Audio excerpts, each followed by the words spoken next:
Hey, what's up, everybody? Before I start talking about this fragrance, which is Oud Privé by Enrico G, before I start talking about this, go ahead and tell me what you're wearing as a fragrance of the day or a fragrance of the evening. Put it down in the comment section what you're wearing because I'm always curious to find out what people are wearing because sometimes actually um, I'm really curious about certain fragrances and I actually might have questions about certain fragrances that y'all are wearing. So put down what you're wearing in the comment section. Me personally, right now, I am wearing Dior Fahrenheit Parfum. This is not the EDP. This is the Dior Fahrenheit Parfum. About a year and a half ago, one of my friends suggested that I get this. Joe Berta suggested a while back that I get this. He said that you'll really like this. And I actually do. I fell in love with this fragrance, the first spray, a long time ago. Oh, that smells so good. The thing about this is um, this still has the original Eau de Toilette DNA, that leather sort of petrol gasoline smell. It still has that DNA, but this is so much more than that. It's so much smoother, and it has a really nice vanilla that comes in at the end of the mid into the dry down, really smoothed and polished. But it still has that original Eau de Toilette DNA, that gasoline leather smell. This is really, really super nice. Another thing that I want to say before I get on with this review is um, I wanted to mention that I'm still going to continue to do my fragrance reviews just like always, except I'm going to start incorporating other fragrance related topics in my reviews and on my channel. I was laying in bed last night and I just started thinking about fragrances, everything about fragrances. I started thinking about my favorite fragrances and colognes, and I started thinking about my favorite houses and stuff. And I was like, you know something, I want to start incorporating different things on my channel. Like I want to start talking about specific notes. Like I want to pick out specific notes and talk about them, like vetiver and cumin. And I want to start talking more about the basics of fragrances like accords and stuff like that, because there's a lot of people coming into the fragrance community that does not know what accords and certain words and terms are. Just like me 3 years ago, I had no idea what notes or accords were when I first started, um, exploring fragrances. So I want to start talking about accords and stuff like that more, and specific notes. And I also want to talk about specific perfumers and their history and how they got started in perfumery. And I want to start talking more about specific houses like Guerlain and Dior and Chanel, and how they got started in perfumes and making fragrances and stuff. So I'm just going to start talking about all different kinds of things relating to fragrances and fragrance houses and perfumers and all this stuff. Um, I think it would be fun. And also, I want to have a good interaction between um, me and my friends here on my channel, all my subscribers and followers. If y'all ever have any topics that you want me to talk about or any suggestions, put them down in the comment section so I can see them. Or if I do talk about like specific perfumers or houses, um, give me feedback on what you think about them. And if you have a different opinion about them, let me know. I love interacting with my friends here. I really do. I love all the comments that y'all leave. So if you do have any suggestions or opinions or anything, let me know. On with my review of Oud Privé by Enrico G. This is a Eau de Parfum. Let me go ahead and read you the notes right quick. Um, this is from Italy. This is an Italian house. Top notes is spiced caramel, pink pepper, labdanum, jasmine, geranium. Heart notes is cumin, cinnamon, caramel, sweet myrrh. Base notes is oud, patchouli, tonka bean, amber, sandalwood, and gaiac wood.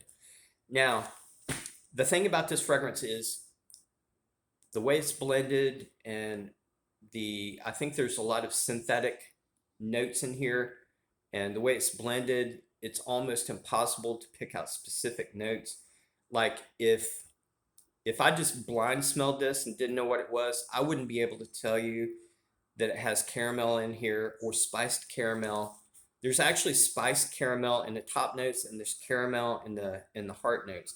I wouldn't be able to say, yeah, I smell caramel, or I smell oud, or anything else. Um,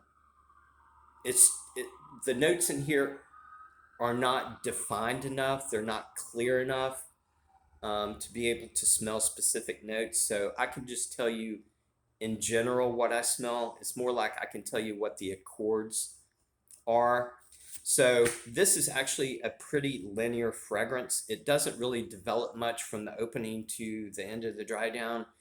It smells pretty much the same all the way through the life of the fragrance. But in general, one of the main things I get here is a sweet gourmand note, and I'm just assuming that it's coming from a synthetic caramel note.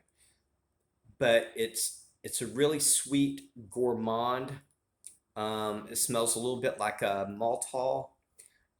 There is spices in here. In the top notes, it says spiced caramel. I do get spices in here, and the spices in here are actually really nice. It smells like a combination of cinnamon, nutmeg, and cloves. In the mid, there is it smells to me like resin, and I'm assuming that it's coming from the labdanum. And also in the mid, there's like something funky that comes in the mid about 30 or 45 minutes into the fragrance. And I think it's coming from the cumin, because cumin actually is a spice or a spice note. And if it's blended in a certain way in a perfume or a fragrance, it can smell like sweat or body odor or something funky like that.